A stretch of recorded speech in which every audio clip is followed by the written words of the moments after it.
Good morning, students. Today we are going to read 10th class chapter 6 manufacturing industries. This is second part of manufacturing industries. We have completed industries on the basis of weight and bulk, या raw material. So today we are going to do one by one these industries. First of all we take agro based industry. Agro based industries बच्चों क्या होती हैं? Cotton, jute, silk, woolen, textile, sugar and edible oil. Industries are based on the agricultural raw materials. Agricultural raw materials क्या होता है बच्चों? जो हमें एग्रीकल्चर से मतलब इनपुट मिलता है किसी भी इंडस्ट्रीज़ के लिए. रॉ मीन होता है कच्चा माल. जो कच्चा माल हमें एग्रीकल्चर से मिलता है उनको एग्रो बेस्ड इंडस्ट्रीज़ बोलते हैं, जो उसी बेस पर चलती हैं जो कि एग्रीकल्चर से प्राप्त होता है. एग्रो बेस्ड इंडस्ट्रीज़ वो होती हैं जो रनिंग की जाती है on the raw material gain from the agriculture. Next बच्चों टेक्सटाइल इंडस्ट्रीज़ के बारे में हम पढ़ रहे हैं. टेक्सटाइल इंडस्ट्रीज़ क्या होती है? Textile industries occupies unique position in the Indian economy. Unique means एक अद्वितीय इसकी पोजीशन है इंडिया की इकोनॉमी में, बहुत ज़्यादा हिस्सा है. Because it contribute significantly to industrial production. क्योंकि ये किसको कंट्रीब्यूट करती है? इंडस्ट्रियल प्रोडक्शन में बहुत ज़्यादा 14% कंट्रीब्यूशन है इसका. Employed generation 35 million persons directly, the second largest after the agriculture. सबसे ज़्यादा जो हमारे एम्प्लॉयर्स है वो एग्रीकल्चर के अंदर हैं. लेकिन आफ्टर दैट जो सेकंड इंडस्ट्रीज है हमारी टेक्सटाइल इंडस्ट्री है जिसमें 35 मिलियन पर्सनस डायरेक्टली और इनडायरेक्टली काम कर रहे हैं. And foreign exchange earnings about 24.6%. और इससे जो हमारी अर्निंग्स होती है फ़ॉरेन की वो 24.6% है. It contributes 4% towards the GDP. Total GDP में अगर इसका कंट्रीब्यूशन चेक करें तो ये 4% है. It is the only industry in the country which is self reliant and complete in the value chain. ये सेल्फ रेलियंट है और कंप्लीट है इसकी वैल्यू चेन के अंदर, from raw material to the highest value added products. Raw material से लेकर के हाईएस्ट वैल्यू प्रोडक्ट्स तक ये सबसे ज़्यादा रेलियंट नज़र आती है. मतलब इसमें किसी भी प्रकार की कोई धांधली नज़र नहीं आती. यहाँ पर आप टेक्सटाइल इंडस्ट्रीज़ के बारे में मोस्टली जो एक नोट्स होता है ना, नोट्स बना लो. टेक्सटाइल इंडस्ट्रीज़ का जो इंडस्ट्रियल प्रोडक्शन कितना है? 14% है. इसमें how many people are working? 35 millions are working. Foreign exchange we are gaining from this industry 24.6%. And in GDP it has contribute 4%. ये चीज़ें आपको लिख लेनी है नोट्स के रूप में. आगे बच्चों यहाँ पर दिया हुआ है कि जैसे फाइबर प्रोडक्शन है, फाइबर प्रोडक्शन के लिए हमें क्या चाहिए? Raw material. रॉ मटेरियल चाहिए. रॉ मटेरियल जैसे कि कॉटन है, कॉटन हमें कहाँ से मिलेगी? एग्रीकल्चर से मिलेगी. फाइबर प्रोडक्शन जब हो जाता है उसके लिए हमें स्पिनिंग प्रोसेस करनी पड़ती है. स्पिनिंग से हमें क्या मिलता है? यार्न मिलता है, धागा जिसको बोलते हैं. स्पिनिंग के बाद वीविंग या नीटिंग होती है. वीविंग मीन बुनना या बुनाई करना, या नीटिंग भी एक प्रकार से यही होता है. उससे हमें क्या मिलता है? फैब्रिक गेन हो जाता है. आफ्टर दैट बच्चों हमें क्या करना पड़ता है? जब वीविंग हो जाती है, नीटिंग के बाद हम उस कपड़े को डाई करते हैं या फिनिशिंग प्रोडक्ट्स में चेंज कर देते हैं. जब फिनिशिंग प्रोडक्ट्स तैयार हो जाती है तो गारमेंट में चेंज हो जाती है वो. और जो इस तरीके से जो गारमेंट मैन्युफैक्चरिंग की प्रोसेस है ये पूरी की पूरी कंप्लीट हो जाती है. तो आप देख सकते हैं सबसे पहले जो हमें चीज़ कॉटन मिली थी वो कॉटन कहाँ से मिली थी? एग्रीकल्चर से मिली थी. यहाँ पर मैनी प्रोसेस कंप्लीट करने के बाद गारमेंट मैन्युफैक्चर हुआ है. नेक्स्ट हमारा कॉटन टेक्सटाइल आ जाता है. In ancient India cotton textile were produced with hand spinning and handloom weaving techniques. सबसे पहले अगर देखे जाए एंशियंट इंडिया की हम बात करें तो हैंड स्पिनिंग और हैंडलूम वीविंग टेक्निक अपनाई जाती थी. किसको? कॉटन की टेक्सटाइल इंडस्ट्रीज़ के अंदर. क्योंकि बुनने के लिए उस समय मशीन नहीं होती थी, हाथों से बुना जाता था. छोटे छोटे जो हाथ की तकलियाँ होती थी वो होती थी. After the 18th century power loom came into use. जब 18वीं शताब्दी के बाद क्या हुआ? Power looms. पावर मीन्स शक्ति से चलने वाले बड़े बड़े करगे आए यहाँ पर. Our traditional industries suffered a setback during the colonial period. जब यहाँ पर अंग्रेज़ थे, कॉलोनियल पीरियड कौन सा है, ब्रिटिशर पीरियड के दौरान हमारे इंडस्ट्रीज़ को बहुत ज़्यादा हानि हुई, because they could not compete with the mill made cloths from England, क्योंकि जो इंग्लैंड में कपड़ा बन करके आता था मैनचेस्टर और लिवरपूल में, उस कपड़े के साथ वो कंपैरिजन नहीं कर पाती थी, उससे मुकाबला नहीं कर पाती थी। ये था हमारा कॉटन प्रोड्यूसिंग। सबसे ज़्यादा लॉस जो कॉटन प्रोड्यूसिंग इंडस्ट्रीज़ का हुआ है वो ब्रिटिशर पीरियड के दौरान हुआ है। यहाँ पर सबसे पहले क्वेश्चन दिया हुआ है आपका कि the first successful textile mill was established in Mumbai in 1854। एक क्वेश्चन बना लेना, when did first successful textile mill set up in India. The first successful textile mill was established in Mumbai in 1854 में लिखना है यहाँ पे। The two world wars were फought in Europe. India was a British colony. There was a demand for cloth in UK, hence they gave a boost to the development of the cotton textile industries. तो जैसे कि English यहाँ पर आए हुए थे, अंग्रेज़ों का यहाँ शासन था इंडिया के अंदर, और जब यूरोप के अंदर 2 वर्ल्ड वार लड़े गए तो उनमें ब्रिटिश शामिल थे। ब्रिटिश के शामिल होने की वजह से इनडायरेक्ट रूप से इंडिया को भी वर्ल्ड वार के अंदर इन्वॉल्व किया गया। तो उसका रिजल्ट क्या हुआ, जब इंडिया इनडायरेक्ट रूप से इन्वॉल्व था तो जब ब्रिटिशर को यूके क्या था, यूनाइटेड किंगडम, जिसमें ब्रिटेन, आयरलैंड और हॉलैंड तीनों कंट्री मिलाकर के बनाया गया था 1707 के अंदर। तो जब उनको किसी भी चीज़ की ज़रूरत पड़ती थी तो वो जो कॉटन टेक्सटाइल इंडस्ट्री थी, हमारे कपड़े वगैरह की ज़रूरत को यहाँ से पूरा किया जाता था, इंडिया से। On 30 November 2011, there were 1946 cotton and human-made fiber textile mill in the country. How many mills were there in till 13 November 2011? 30 November 2011 तक कितनी मिल्स थी? There were 1946 cotton and human-made fiber textile mill in the country. And 80% of these are private sector. इनमें से 80% जो मील थी वो private sector की थी, and rest in the public and the cooperative sector. और बाकी जो मील्स थी वो क्या थी, कोऑपरेटिव सेक्टर की थी। Apart from these there are several thousand small factories with 4 to 10 looms. और कई फैक्ट्रियाँ ऐसी थी जिनमें 4 से लेकर के 10 लूम्स तक, मतलब छोटे छोटे करके रखे हुए थे, छोटे स्केल की थी। In the early years, the cotton textile industry was concentrated in the India growing belt of Maharashtra and Gujarat. अब देखो, ये जो कॉटन टेक्सटाइल इंडस्ट्रीज़ की एक बेल्ट होती थी, बेल्ट मीन्स होता है एक ऐसा एक स्पेशल एरिया होता था जहाँ पर ये ज़्यादा फलती फूलती थी, जहाँ कॉटन ज़्यादा होती थी। महाराष्ट्र और गुजरात में ज़्यादा कॉटन का उत्पादन होता था, तो वहीं ये इंडस्ट्री ज़्यादा थी। Availability of raw material, cotton market, transport including accessibility, port facility यहाँ पे इसने कहा कि कॉटन टेक्सटाइल, कॉटन टेक्सटाइल के लिए रो कॉटन मिल जाती थी महाराष्ट्र से, मार्केट भी वहाँ पर बहुत अच्छी थी, ट्रांसपोर्ट की फैसिलिटी थी और पोर्ट फैसिलिटी थी। पोर्ट एसेसिबल मीन पहुँच थी, मतलब पोर्ट वहाँ पर बिल्कुल आसपास था। अगर कोई भी जो फिनिश्ड गुड है विदेशों में भेजनी होती है या देश के अंदर भेजनी है तो वहाँ से जो ट्रांसपोर्ट फैसिलिटी और पोर्ट फैसिलिटी बहुत ही अच्छी थी। लेबर, मॉइस्ट क्लाइमेट, और वहाँ पर लेबर भी बहुत ज़्यादा थी, मॉइस्ट क्लाइमेट थी, क्लाइमेट बहुत अच्छी थी। Contributed towards its localisation, localisation होता है उसकी लोकेशन में बहुत ज़्यादा योगदान दिया। महाराष्ट्र और गुजरात के अंदर ज़्यादा इंडस्ट्री एस्टेब्लिश होने का मेन कारण यही था। This industry has close link with agriculture and provides a living to the farmer. इस इंडस्ट्रीज़ के क्लोज लिंक थे वो किससे थे, एग्रीकल्चर से, क्योंकि एग्रीकल्चर में कॉटन जो बॉल्स थी वो कौन प्रोवाइड करवाता था, फार्मर्स प्रोवाइड करवाते थे। जो cotton boll pluckers and workers हैं engaged in ginning, spinning, weaving. तो जिनिंग, स्पिनिंग, वीविंग ये तीनों कॉटन की प्रोसेस हैं। Dyeing, designing, packaging, tailoring and sieving.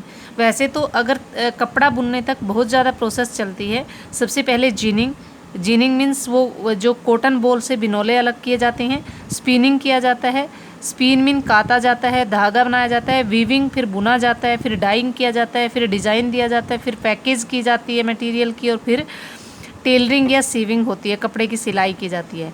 Industry by creating demand supports many other industries such as the chemical and dyes, packages and the packages material and engineering works. Which industries cooperate to the cotton industries, ये question आप लिख लेंगे यहाँ पर कि इसकी जो cooperating industries कौन सी है, कॉटन इंडस्ट्रीज की कोऑपरेटिंग इंडस्ट्रीज हैं केमिकल एंड डाइस, यहाँ से करेंगे आप chemical and dice, packaging materials and the engineering works की जो इंडस्ट्रीज हैं वो सभी किसको कोऑपरेट करती हैं, कॉटन इंडस्ट्रीज को कोऑपरेट करती हैं। While spinning continues to be centralized in Maharashtra, Gujarat and Tamil Nadu, weaving is highly decentralized to provide scope for the incorporating traditional skill and designs of weaving in cotton, silk, zari and embroidery. India has world-class production in spinning, but weaving supplies low quality of fabric as it cannot use much of the high quality yarn produced in the country. Weaving is done by the handloom, powerloom and in the mills. तो यहाँ पर इसने बोला है कि महाराष्ट्र के अंदर centralise थी ज़्यादातर इंडस्ट्रीज़ थी स्पिनिंग की, वो ज़्यादातर इंडस्ट्रीज़ कहाँ पर थी, महाराष्ट्र के अंदर थी, गुजरात के अंदर थी या फिर तमिलनाडु के अंदर थी। जो वीविंग की इंडस्ट्रीज़ जहाँ तक डिसेंट्रलाइज की गई, डिसेंट्रलाइज का मतलब होता है महाराष्ट्र से हटा करके कहीं और की गई, तो वो किसके लिए की गई, ताकि लोगों के ट्रेडिशनल स्किल को उसके अंदर इन्वॉल्व किया जाए। ट्रेडिशनल का मतलब है कि कई जगह पर लोग ऐसे मतलब टैलेंटेड होते थे कि वो क्या कर सकते थे, अच्छी अच्छी कारीगरी दिखा सकते थे कपड़े पर, उन तक वो पहुंचाया गया। जैसे कि सिल्क के कपड़े पर, कॉटन पर कढ़ाई होती थी, जरी एम्ब्रॉयडरी होती थी, ये सारे इंडिया के अदर पार्ट्स में ले जाया गया। जो इंडिया है वो अगर चेक किया जाए तो वर्ल्ड लेवल पर ये स्पिनिंग में फर्स्ट रहा है, बट वीविंग और सप्लाई क्या थी, जो वीविंग की सप्लाईज थी वो लो क्वालिटीज़ का फैब्रिक थी, ठीक है, जिससे कि हाई क्वालिटी का यार्न उनको प्रोड्यूस नहीं कर पाए वो कंट्री के अंदर। वीविंग किससे की जाती थी, हैंडलूम से, पावरलूम से और मील से। ये यहाँ पर हम पीछे भी कर चुके हैं कि हैंडलूम और पावरलूम, हैंडलूम पहले स्टार्टिंग में होते थे लेकिन धीरे धीरे थोड़ा सा टेक्निक डेवलप होने की वजह से पावरलूम आ गए थे। Handspun khadi provides large scale employment to weavers in their homes as cottage industry. Cottage industry ऐसी इंडस्ट्रीज होती है जो घर पे ही उत्पादन किया जाता है, जिनके अंदर मशीनें रख करके। जो हैंडस्पून खादी तैयार की जाती थी वो एक कॉटेज इंडस्ट्रीज के अंदर होती थी। Why did Mahatma Gandhi lay emphasise on spinning yarn and weaving khadi. Mahatma Gandhi ने इस चीज़ पे एम्फेसाइज क्यों दिया, ये मैं क्वेश्चन आपको भेज दूंगी। खादी को बढ़ावा क्यों दिया था, ताकि हमारा जो फॉरेन चीज़ें हैं उनको हम बायोकाट कर सकें और अपनी खुद की जो चीज़ें हैं हमारे कंट्री मेड चीज़ों को यूज़ कर सकें। यहाँ पर ये 2009-10 और 10-11 की प्रोविज़नल दी हुई हैं कि मील सेक्टर में कितने % था और पावर लूम्स में कितना था, हैंडलूम्स में कितना था, अदर्स और टोटल सब 100% लास्ट में दिया हुआ है टोटल के अंदर। ये एक बार टेबल हल्के से देख लेना है। 90% of the weaving, cutting and processing is in decentralise sector. लेकिन बाद में डिसेंट्रलाइज जब किया था महाराष्ट्र और गुजरात से, तमिलनाडु से इनको, तो जो 90% वीविंग कटिंग की प्रोसेस थी वो अदर पार्ट्स में होती थी इंडिया के। India exports yarn to Japan. India सबसे ज़्यादा जो यार्न है वो कहाँ पर भेजता है, जापान के अंदर। Other importers of cotton goods from India are UK, USA, Russia, France, East European countries, Nepal, Singapore, Sri Lanka and African countries हैं। तो यहाँ पर ये क्वेश्चन बनाएंगे आप, which are the exporters of Indian cotton. Indian cotton के एक्सपोर्टर्स कौन से हैं, कौन है, USA, UK, Russia, France, East European countries, Nepal, Singapore, Sri Lanka and African countries. आगे यहाँ पर टेक्सटाइल इंडस्ट्रीज़ का पूरा मैप दिया हुआ है। कॉटन टेक्सटाइल जो है ये सर्कल के अंदर दी हुई है। ज़्यादातर ये कॉटन टेक्सटाइल कहाँ पर है, गुजरात के पोरबंदर, राजकोट, अहमदाबाद, उज्जैन, देवास, इंदौर, वडोदरा और सूरत। यहाँ पर औरंगाबाद के अंदर और वारदा के अंदर, पुणे और मुंबई के अंदर महाराष्ट्र में दी हुई है। ज़्यादातर ये कहाँ पर है, गुजरात और महाराष्ट्र के अंदर है। उसके बाद वूलन टेक्सटाइल है। वूलन के बारे में मैंने अभी आपको पढ़ाया नहीं है, लेकिन फिर भी आप चेक कर सकते हैं। यहाँ पर सबसे ज़्यादा श्रीनगर में पश्मीना, जो वहाँ पर पश्मीना वूल मिलती है उससे पश्मीना शॉल वहाँ पर बनती है वुलन क्लॉथ्स की। अमृतसर में भी वुलन की इंडस्ट्रीज़ है, लुधियाना के अंदर है, मुरादाबाद के अंदर है, गुड़गांव के अंदर है, बीकानेर के अंदर है, जयपुर, जहाँ पर भी ये आपको रेड स्क्वायर नज़र आ रहा है, ये सभी की सभी वुलन टेक्सटाइल इंडस्ट्रीज़ हैं। आफ्टर दैट हमने सिल्क करना है। सिल्क बहुत ही कम है इंडिया के अंदर, सबसे ज़्यादा श्रीनगर के अंदर 3 इंडस्ट्रीज़ हैं यहाँ, बारामूला के अंदर, श्रीनगर और अनंतनाग के अंदर। उसके बाद वाराणसी के अंदर आ जाती है यहाँ। आफ्टर दैट बेंकुरा यहाँ पर पश्चिम बंगाल के अंदर है, यहाँ भी एक इंडस्ट्री एस्टेब्लिश है इसकी। 4 ही इंडस्ट्रीज़ हैं, लेकिन नीचे तमिलनाडु के अंदर अगर आप देखोगे, तमिलनाडु, कर्नाटका, इनकी सीमा पर ये 2-3 इंडस्ट्रीज़ लगातार है, कोलार, बेंगलुरु और मैसूर यहाँ पर हैं। ये तीनों इंडस्ट्रीज़ आप मैप में फिल कर लेंगे और अपनी नोटबुक में स्टेपल कर लेंगे। India has the second largest installed capacity of spindles in the world. Spindles क्या होता है? तकलियाँ होती है, जो तकलियों के ऊपर धागे बनाए जाते हैं उन वर्ल्ड में, उसमें सेकेंड लार्जेस्ट है with 43.13 million spindles after China. China में सबसे ज़्यादा स्पिंडल्स हैं, स्पिंडल्स मीन तकलियाँ, कपड़ा बनाने वाली, लेकिन इंडिया में सेकेंड नंबर पे है, 43.13% है। Since the mid 80s the spinning sector has received a lot of attention. जो स्पिनिंग सेक्टर है उसमें क्या हो चुका है, बहुत ज़्यादा अटेंशन अपनी तरफ अट्रैक्ट कर ली है स्पिनिंग सेक्टर ने। We have a large share in the world trade of cotton yarn accounting for 1/4 of the total trade. हमारा जो शेयर है वर्ल्ड ट्रेड में कॉटन का, वो 1/4 है टोटल ट्रेड का। जो जितना भी हमारा, सपोज करो हमारा 90 मिलियन ट्रेड होता है किसी भी चीज़ का, तो इसका 1/3 यानी कि 30 मिलियन किसका होता है? कॉटन का होता है। However our trade in garments is only 4%। Garment का ट्रेड 4% है वर्ल्ड लेवल पे। Our spinning mills are competitive at the global level and capable of using all the fibres we produce. हमारे जो स्पिनिंग मिल्स है वो पूरा का पूरा फाइबर यूज़ कर रहे हैं जितना कि हम प्रोड्यूस कर रहे हैं। Weaving knitting process units can not use much of the high quality yarn that is produced in the country. जो वीविंग और knitting वाली यूनिट हैं वो ज़्यादातर इसको यूज़ नहीं कर पाती, लेकिन स्पिनिंग सारा यूज़ कर रही है। There are some large and modern factories in these segments but most of the production is in fragmented small units. इसमें वैसे तो ज़्यादा यूनिट्स बनाई गई हैं इसके प्रोडक्शन के लिए, लेकिन कुछ फ्रेगमेंटेड स्मॉल यूनिट्स हैं इसके प्रोडक्शन के लिए, which cater to the local market, जो कहाँ तक जा सकती हैं? लोकल मार्केट में पहुँच है। This mismatch is a major drawback for the industry. और ये मिसमैच होना, जैसे कि इसने कहा है कि स्पिनिंग के लिए काफ़ी स्पिनिंग सारा यूज़ हो जाता है, वीविंग नीटिंग इतनी नहीं हो पाती, तो ये मिसमैच है एक प्रकार से। तो ये मिसमैच जो मेजर ड्रॉबैक है इंडस्ट्रीज़ का, as a result many of other spinners export cotton yarn while apparel garments manufacturers have to import fabric. इसका रिजल्ट क्या होता है? जो स्पिनर्स होते हैं वो एक्सपोर्ट करते हैं कॉटन के यार्न को, कॉटन के धागे को भेजते हैं, जबकि जो गारमेंट मैन्युफैक्चरर हैं वो इंपोर्ट करते हैं। हम कॉटन के यार्न को भेज रहे हैं, लेकिन जो गारमेंट मैन्युफैक्चरर हैं वो फैब्रिक को क्या कर रहे हैं? इंपोर्ट कर रहे हैं। तो ये मिसमैचिंग चल ही रही है, जब हमारे पास इतना मटेरियल होते हुए भी हम क्या कर रहे हैं? इंपोर्ट कर रहे हैं। Suppose that yarn is sold at 85 rupees पर केजी। अब आप ये मान के चलो कि यार्न को बेचा जाता है 85 रुपीज़ पर केजी के हिसाब से। If it is sold as a trouser it fetches ₹800 per KG. अगर उसका ट्राउज़र बना दिया जाए तो 800 रुपये में बिकता है। Value is added with every stage from fabric to yarn to fabric to the garments. तो ये क्या होता है? हर एक स्टेज पर वैल्यू एडिड होती जाती है। अब यहाँ पर इसने कहा कि फाइबर्स टू यार्न, फाइबर से यार्न बनाया और यार्न से फैब्रिक बना और फैब्रिक से गारमेंट है।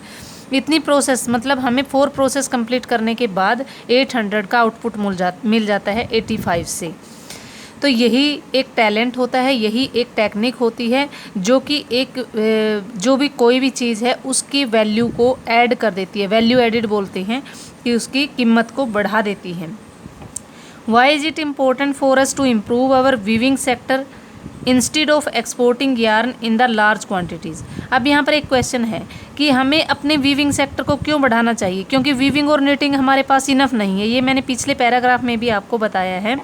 लेकिन हम क्या करते हैं फिर, जब वीविंग और निटिंग इनफ नहीं है तो हम यार्न को एक्सपोर्ट कर देते हैं, विदेशों में भेज देते हैं। लार्ज क्वांटिटी में।